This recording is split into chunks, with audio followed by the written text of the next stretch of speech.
Yeah, but now at least I appreciate Tapona Foundation knowing it, the assistance and the guidance in every step. Yeah. All right. So, how are you? Welcome to the show. I'm fine, thank you. How are you? How are you doing? Are you excited? Yes, I'm excited and I'm happy that today we are here. Yeah. All right, let us start. I always start with a couple of few questions. So, Winnie, what do I have to know about you, your early years of life, so that I can be able to understand who Winnie is? Okay, Winnie, my name is Winnie Rehema Menza. Yeah. I come from Watamu in Kilifi County. So, about my education level, I pursued a degree in purchasing and supplies management. And being here today, I can say it is through Tapona. We met Tapona in 2021, and we were trained on the chicken poultry farming. We were trained and then we were given startups for the feed and the chicks for the progress. That was last year. Yeah, so we are now moving on with the same project. All right. So the reason as to why we're here, because I want to understand your journey and who you are, and the journey towards chicken rearing and also becoming one of the biggest, people who are rearing chicken right now in the country. How is your journey? How was your journey to where you are right now? So our journey started in 2019. Yeah, in 2019 before Corona came. So in 2019, we had the women. It is a women group, whereby they do merry-go-round, and here it's not a community that is well off. So the merry-go-round is normally maybe sometimes like 50 shillings per person, something small which someone can afford. So after a while, they thought that instead of keeping on giving that money and then just lending to someone, returning back, they should invest in something. So the first project started in 2019 about the chicken. So the women decided that they should invest in chicken farming because in the past we have been doing chicken farming, but it was just the normal one, the kienyeji for the Kenyan families. Yeah. So we decided we take it higher to the business side. So we managed to buy 100 chicks in 2019. But now the project didn't work well because we did it without training, without any knowledge or whatever. Right. So right now you are rearing kienyeji, or that was before? That was before 2019. So come 2020, Corona came in and everything went down. Yeah. And we could not progress with the idea. Or maybe also in 2021, Tapona came to Watamu and he was referred to our place. So that's when the group knew Tapona and he took us through training and identified the farmers that had interest in the chicken farming because some of them had given up from the first experience. So those who were interested decided to join Tapona, and we started afresh now with the training and with the knowledge of how to take care of the farms of the chicks. So the project performed well because unlike before, so it performed well and we ended up getting more orders than what we had produced. All right, so we are going to get into that and all about rearing chicken and your amazing group and what you guys are doing.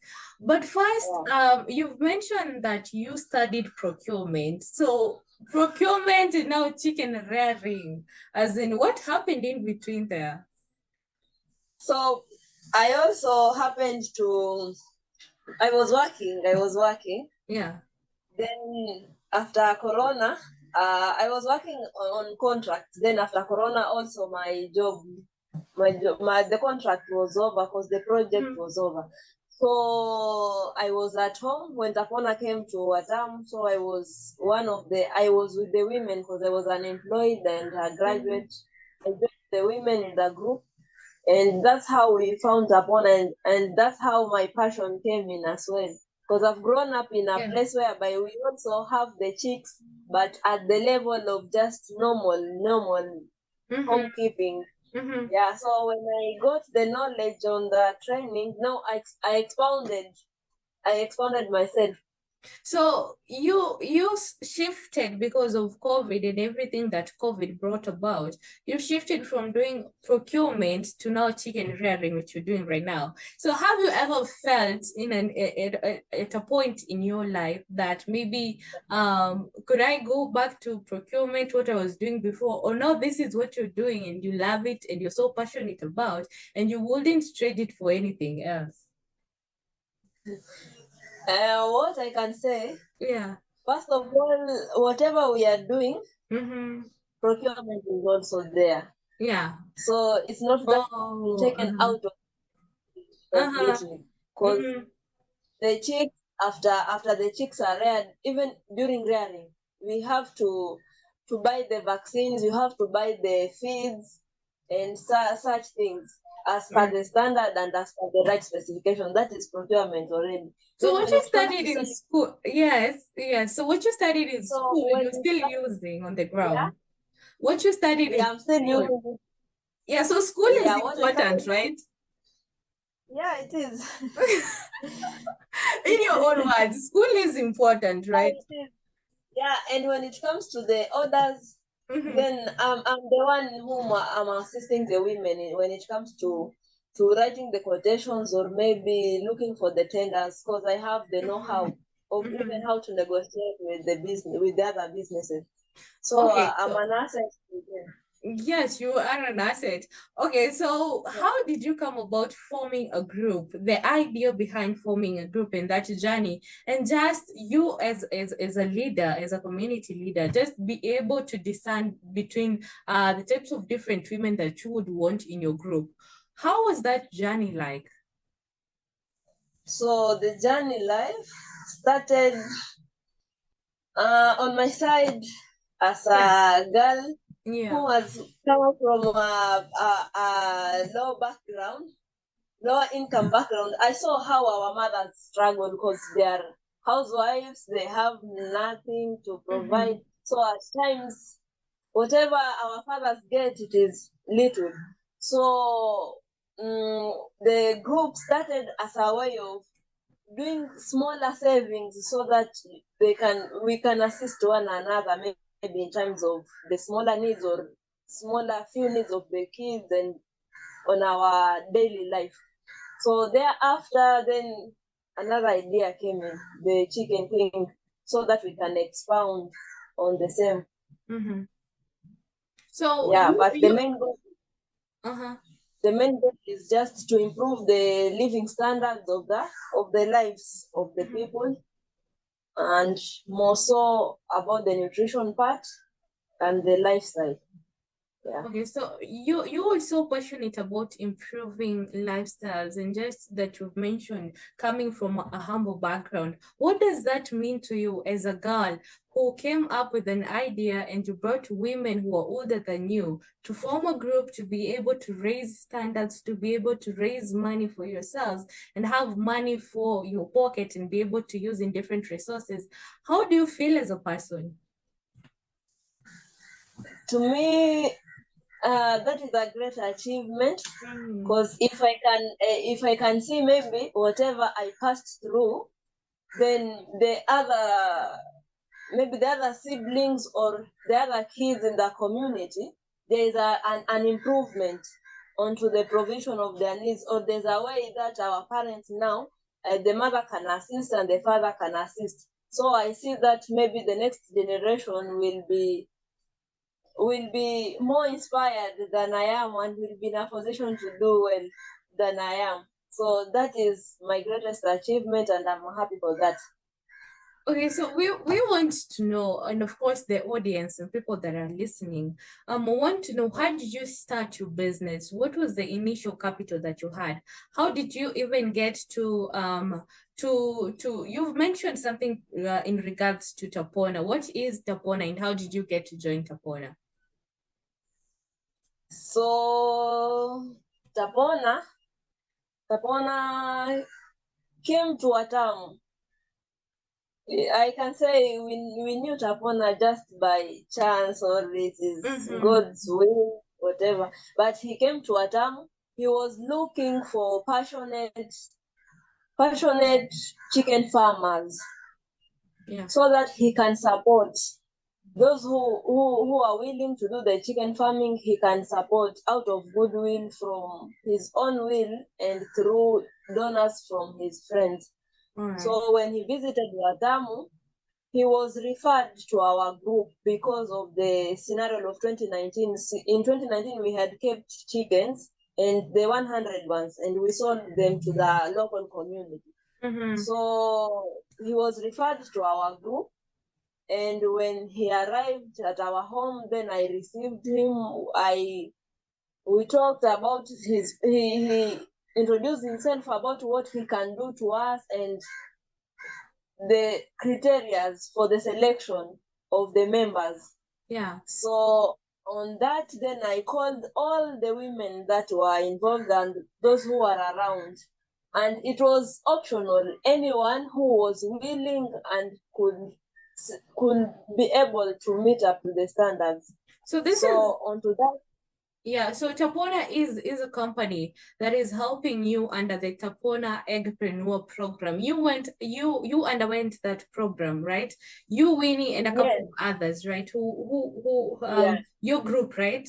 So in comparison to 2019, when you had no idea about marketing or just the different breeds that you're supposed to breed in regards to chicken, how has that helped you, the program, the Tapona Eggprenuer Program, how has that changed your life?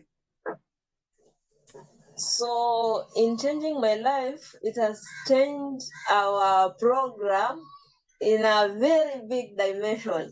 Yes. That is first from, yet we are doing chicken farming with a surety of what we are doing, and we know that this is what is supposed to be done at this time or at this time.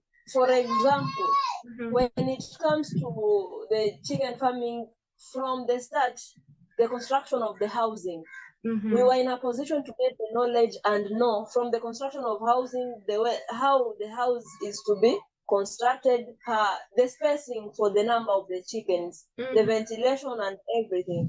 Then it makes our work easier because maybe the chicks cannot suffocate, or due to lack of air or anything. Then when it comes to hygiene, then our knowledge was also improved on that. When it comes to the feed, we used to grow chicken just normally. Or maybe I can say without knowledge, we could take any type of feed at any stage. But now we know maybe for the first week what is supposed to be given to the chicks, include both feeds and the vaccines. So we are not doing guesswork. We do things right, which is producing results. And when it comes to the marketing part, then also through the training, we were in a position to be trained on the marketing part. So we in the beginning, we had waited till the chicks matured. So the chicks have matured, then we could look for the market.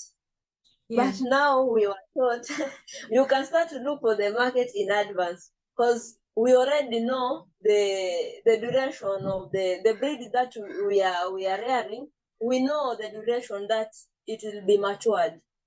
So onto that, when it comes to the marketing, then it was easier for us because we could approximate the exact time and when we can take the chickens to the market.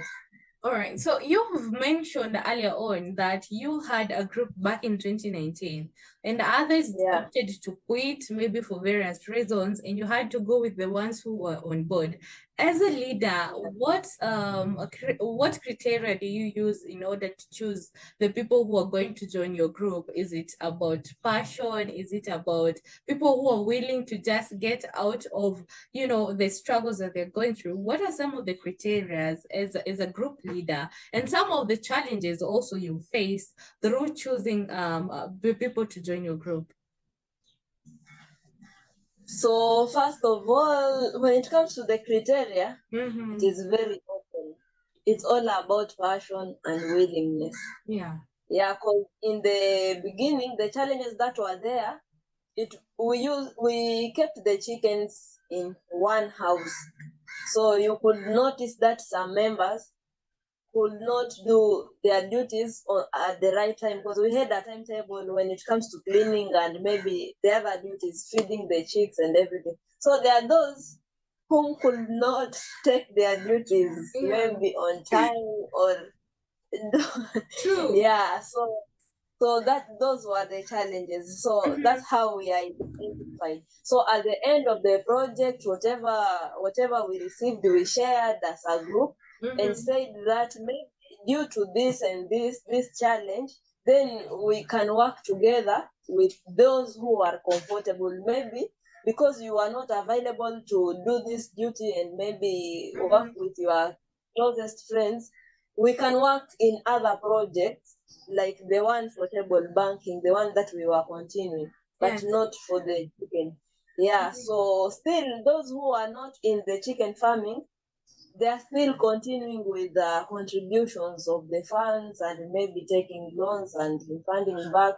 So they are still there, but not in the chicken farming, because everyone has their own passion and their own choice. Yes. So how you have a lot of people in your group, and a lot of people you've mentioned that there are some of the women who take loans and pay back. What if some of them do not pay back these loans that you're giving them? How do you deal with that?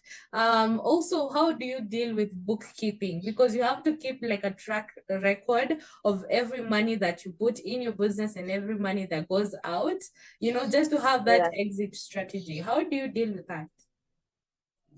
For bookkeeping, yes, there are records. And when it comes to how we are dealing with those who are not paying, it's a matter of trust.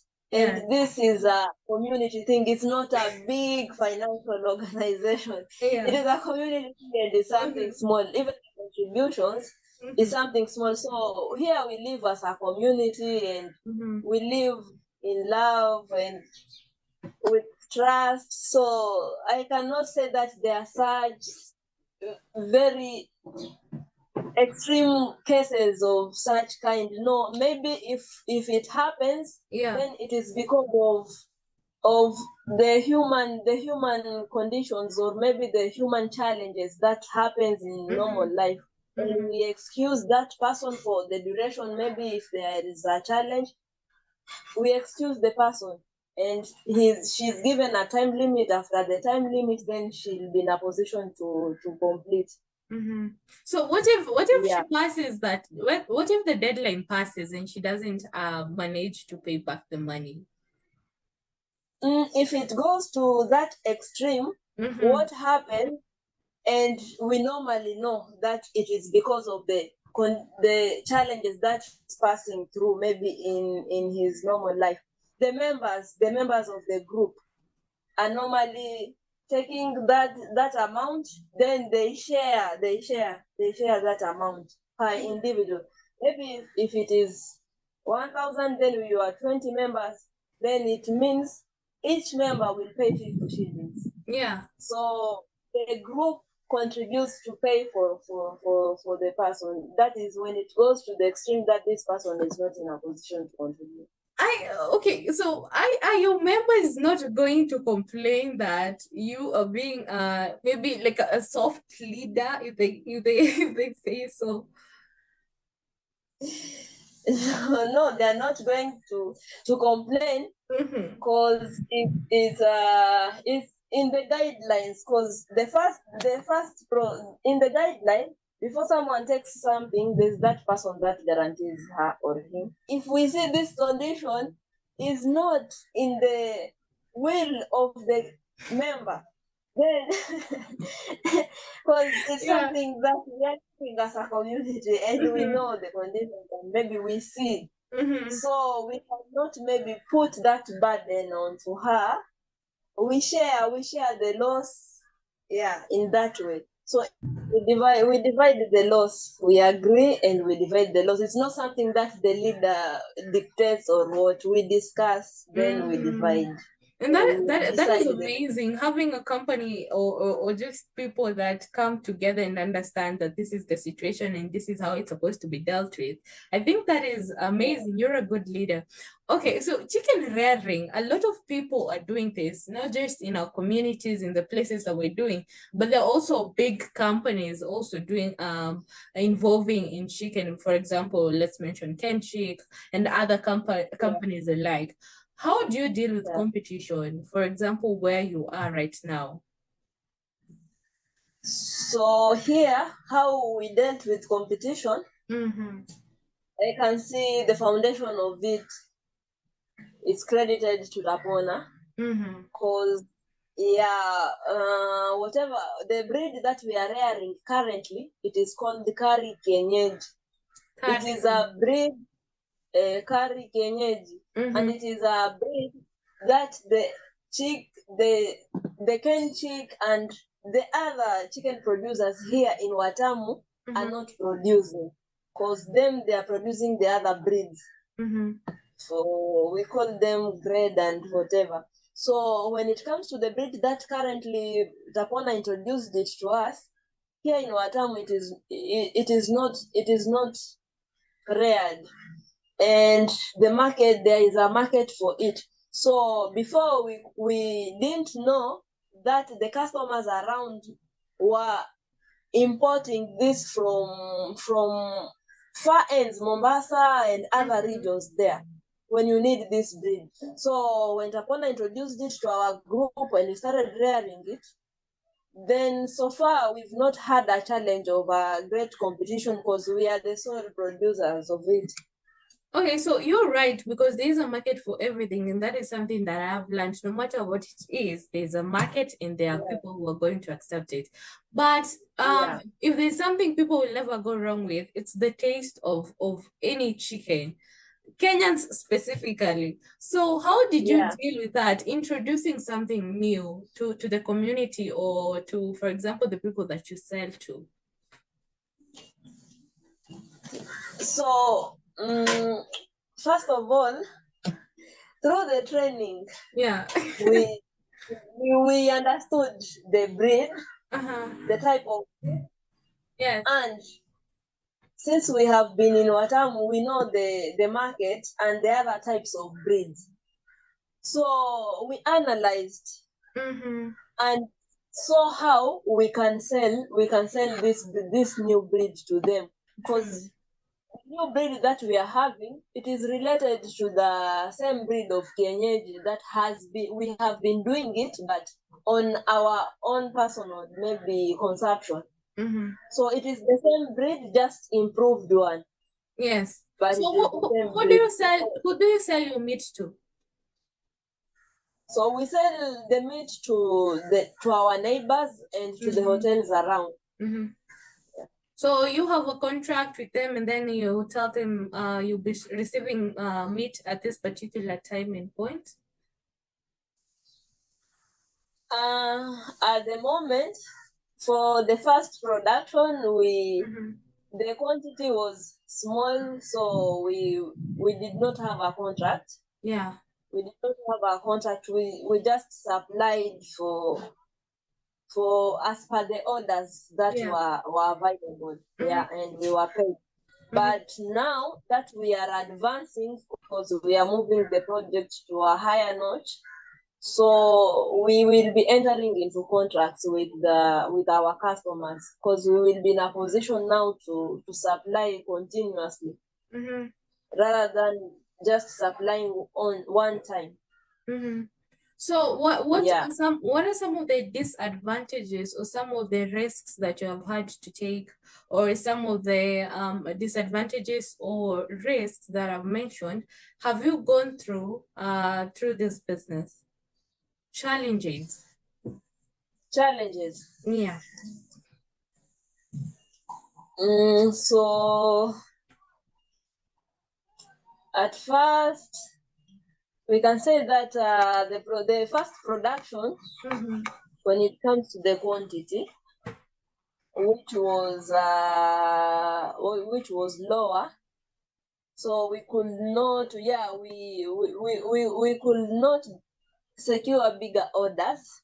That is one. So we had to sell to different customers, now maybe at varied prices.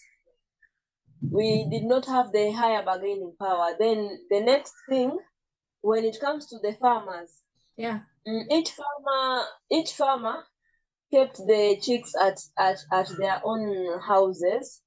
So there was a variation in terms of the time the chicks matured. Some matured earlier than others.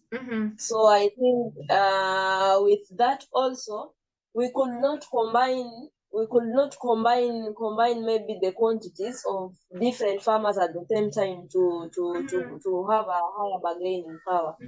So on that, maybe in the near future, we will have to have a thorough follow-up whereby we will be checking daily, so that we know progress is going well, because it's like there are some that did not cope up with a breed at the right time. But after all, the chicks matured, all of them. Okay, so what are some of the branding, if I can say branding per se, steps you have had to take to ensure you maximize fully to get maybe quality customers or, quality numbers in comparison to other people who are rearing the same breed of chicken or different types of chicken? So first of all, we registered our group. Yeah, so the group is registered, and that is, it has a brand name. Yeah. Then another thing, when it comes to the rearing of the chicken, we maintain quality. We give our customers quality products, and we maintain good hygiene, because there are those customers that maybe they can visit our farms or the chicken houses. So we are free. They can see the chicken in the farms, and in that they are assured that whatever we are producing, they are getting quality chick and quality eggs. Yeah. So because you have been in the game for quite a long time right now, so what would you advise a farmer, some of the core values that they must have when they're starting up as startups in the journey of chicken rearing? What I can advise? Yes. If if Tapona could be in a position to reach all startups, then it could be very easier for them. Okay, first of all, they need the skills first, even before the investment. In some places, like in Watamu, there's no training, there's no official place that maybe you can get the training. Yes. So in that, you see, it's a challenge, but you need the skills. Then when you get the skills, you need the capital, because for the capital, they're in a position to buy the chicks and the feeds. Then you need to have the marketing skills, and also know how to construct your house well. Yeah. Right, that is true, because yes. And have good relation with your buyers. you build the good relationship with your buyers. Okay, yeah, that is true. You have to invest in your business to be able to understand your business niche so that you can be able to gain more returns. So you received a grant from the World Bank. What is that all about? How did that happen? Okay, so what I can say, it just came the way the Tapona found us. But first of all, how it started, we with our offices, the county offices that are within our location, they advertised for chance from the World Bank that they were going to provide grants to support chicken farmers who are rearing farming, and it was within our location. So all groups in Watamu and all around, they were allowed to apply. There were a lot of applications, and there were 3 stages that were involved. The first stage was to submit your concept about the project which you want to be supported. And there were various types of projects that they could support. It was not only chicken farming, but we chose chicken farming because we had already that boost from the Tapona and we had the knowledge. So various groups applied. We started with the concept. Then after concept, there was proposal, and final, it was the submission of the business plan. So each stage, there were groups that were eliminated from the first stage to the last stage. And Wow. World Bank was in conjunction. World Bank was in conjunction with the county, with our government here, county government of Kilifi, in that process. So they were the officers were in charge. The officers of our government were in charge of the selection process. So we applied, and I was the one who was in charge in the whole places, and I did it voluntarily because the knowledge I was given for free by Tapona. So I also said that I'll volunteer to apply on behalf of the group. So whatever more, maybe when I discuss the content in all those application processes, all that content which I said in the application process, I just downloaded from the training that I had, because it was all about explaining how you can venture into or maybe since we had a startup, it's how we can expand our business. So how has that changed? How has that changed your life? Right now, I feel motivated. Wow. I feel motivated because we'll be in a position now to be producing a total of per each cycle, we'll be producing a total of 1,500 chickens. 1,500 chickens for the group. So that will mean more income to the mothers, more income to the group, and a change of the livelihood to the different families. And so that is has true. That has an impact to the community, which is my main goal or my main value in what I'm doing. Okay, so moving on to dealing or being able to manage different crises that come in between businesses, because there are things you cannot avoid, whether it's external factors or internal factors. As a leader, how are you able to handle or manage any crisis that comes in between your business? First of all, we have full support. Anytime, even 24/7, we have full support from the Tapona Foundation. So anytime there's a challenge or a crisis, maybe it is an outbreak that I cannot understand, I just call. We have a WhatsApp group with the director and officials of the Tapona Foundation. So anytime if you cannot call, then you can text through WhatsApp, you can text through message, and they guide us. So on that, they are for us to handle any challenge because they know that, yeah. All right, so I want to ask you a question that is a little bit off topic, okay? But we have to talk about this because you're a farmer and it affects you in one way or the other. Kenya recently had a lift of the ban of GMO. As a farmer who's rearing chicken, and also we've had myths and misconceptions about chicken which are GMO modified in a way. What do you have to say about that as a farmer?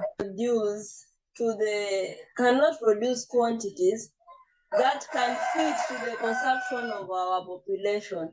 Then if scientists or whatever comes in to give an option, as long as it is not harmful to our health or maybe something, so then it's not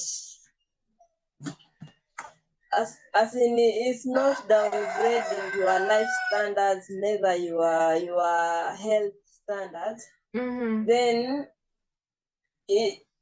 it's a way of producing consumption. So on my side, I can say that as long as it is healthy to the human consumption, then it is good. Okay, so that is one opinion from one farmer, and that is you, Winnie. Okay, so what are some of the nutritional values that come with the chicken that you rear? So first of all, we know there are proteins, the meat produced, and the eggs. That is, it provides proteins to the both from the babies to the grown-up men and women that consume. So it also improves the healthy standards because there are some that are malnutritious because they can't afford the balanced diet. So in this, then you can be in a position to provide cheaper meat and maybe cheaper eggs to the community, and thereby improve the health standards. Okay, so maybe you can end this conversation or this push and pull between farmers and also people that don't even rear chicken, but they want to be involved in this conversation. I have no idea why. Well, maybe you can put in, like a comment to this. What is the difference between broiler and layers? As in, what is the difference? Broilers and layers. Which one is even better than the other? The better one is the broiler because it provides eggs and meat, but broiler provides meat only. Which brings more money. It is the layers, they bring more money because you will have constant amount of money when they start laying eggs throughout. At the end, when they cannot produce eggs, you still earn money for the hen, for the chicken now. Okay. Yeah, but for the other breed, then it's only you sell once and you get value once. Then you have to rear again. It's not continuous. Okay, so Winnie, I wanted to ask you this question because a lot of people think that winning is for everybody, right? And you were able to win that grant. Why did you think you won that grant? Having that you had a lot of companies also competing for that particular money. First of all, what gave us advantage is because we had the training and we had the experience, we had practiced. So what we were writing, we had done it practically. And then we had all the knowledge in that. Yeah. So as a leader and as Winnie. Also, plus also, the dedication and the passion and the efforts to do it accurately, because I didn't just do it anyhow. So do It you, had to be. okay. So in regards to you rearing chicken and that as your business, do you do any other businesses? Or is there something else that you do on the side? On the site. Yeah. At the moment, no. But I am hoping, if possible, I have already identified the area of beekeeping in which it can be a venture into next years when the chicken, as we are expanding the chicken farming, then we can venture into beekeeping as well. But at the moment, we just do the chicken farming, no other venture. All right. So now you grew, you are knowledgeable and you're able to understand all these things to a point that now you are a community leader. And the challenges that come with being a leader and as young as you and being, you have a lot of things that you're also looking at. What do you think makes you stand out as a leader? Because leadership has changed, you know, from the now we're in a new era, not the era that we're used to. And what we were taught about leadership back then is quite and way different from what leadership is right now. Because now there's social media and people can engage and people can say she's not that quite good of a leader that like she portrays to be. How are you as a leader? How are you as a leader? If I ask one of your group members, what would they tell me Winnie is as a leader? Maybe in one word, I can say that inspire. I'm inspiring the community. So, and in inspiring, it is not something that I'm doing. I'm leading them for something that will benefit me. No, it's something that it brings gain to them also, to all of us. Yeah. So I'm inspiring the community, and in leading, they are part and parcel of every decision, of every step, every idea we consult. So we are leading together. So when it comes to the leadership style that I'm using, it is more of collaborative and teamwork. All right, so back in 2019 and then 2020 when COVID hit all of us unexpectedly, you had, obviously as a leader, you had to come out and tell your group members that, look, this is the situation that we're in. This is how we're going to be able to strategize. We're going to have to, you know, drop maybe some of you, or we're going to be able to maybe look at the cash that we're spending. How do you think, like, it's important, the importance of a leader to be vulnerable, to be able to tell others that you're not okay or things are not going well? How do you think, what is the importance of a leader being that vulnerable? So in that situation, it's all about accepting the reality of what is happening. Yeah. So I let know my group that this is the reality that we are facing. Yes, we had identified the project and we had ventured into it, but now the result, and as well after we have gotten those results, it was not, I was also empowering them that that's not the end, because where we have where we started and where we ended up, it was not the same level. However much there were smaller challenges, but at least they had noticed that there is an income, or there's an increase in the income through this project. So we had to strategize in going back to the normal farming, because in terms of corona, most hotels were not open and such things, even the market was not there. So we had to strategize. We kept the normal chickens, and others came to the table banking, maybe invested back to the table banking. So in whatever we were doing, or whatever a person maybe could decide, it was as long as it is something that can keep the continuity of the capital, not to use the capital to all of it. So we engaged in those smaller activities that could be marketable at that time, and we managed to come through till we found Tapona, whereby we ventured now higher. True, true. That is very true.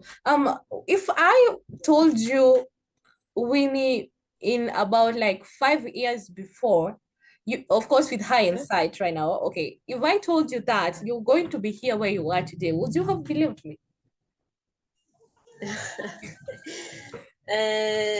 What not not what I was clearly seeing is that I wanted to be in a position that I can help the community. But I didn't know exactly that is through chicken farming.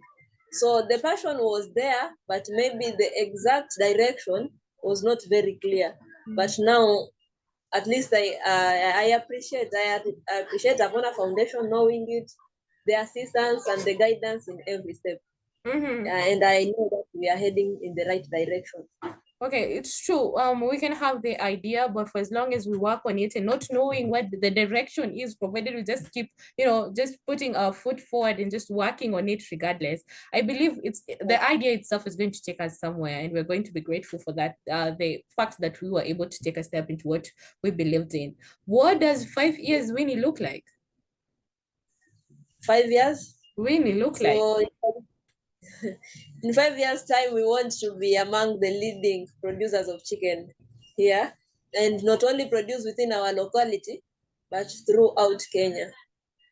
We supply chickens, eggs, yeah, and all the chicks products.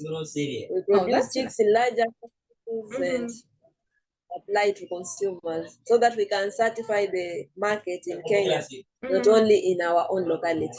Yeah. Okay, so Winnie, we have come to the end of our session. I believe we have learned a lot from you as a leader and also as a farmer, and also your ideas are going to help our audience so much in regards to just motivation and also being inspired as a young person pursuing what you're doing and also involving the community and lifting them up in one way or the other. I believe that is something that is very commendable, and it is something that the government should look into, because you're doing such a great thing which they are not doing. I'm just saying. Okay, so there's a part here I'd love to end our session with. What is that last question you would love to leave for the next person? I'll say think big, dream big, and always be positive in whatever you are doing. Yeah. And my question,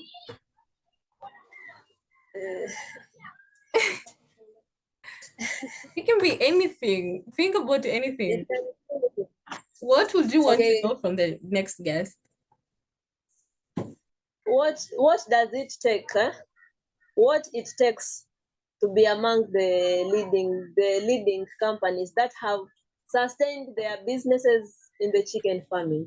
Yeah. So what it takes to be among the leading chicken farmers and a sustainable chicken farmer? Okay, thank you so much, Winnie. I think that was one amazing interview we had, and I have learned a lot as a person and also as an interviewer. Thank you so much, Winnie. I hope I am going to see you next time and also host you when you become bigger and what you're doing, and we will walk the journey with you. That is such an interesting story, and keep up the good work. Here, right here at Drive Entrepreneur Podcast, we are honored to have you today. Okay, thank you. Okay, have a nice day. I will send you this interview later on.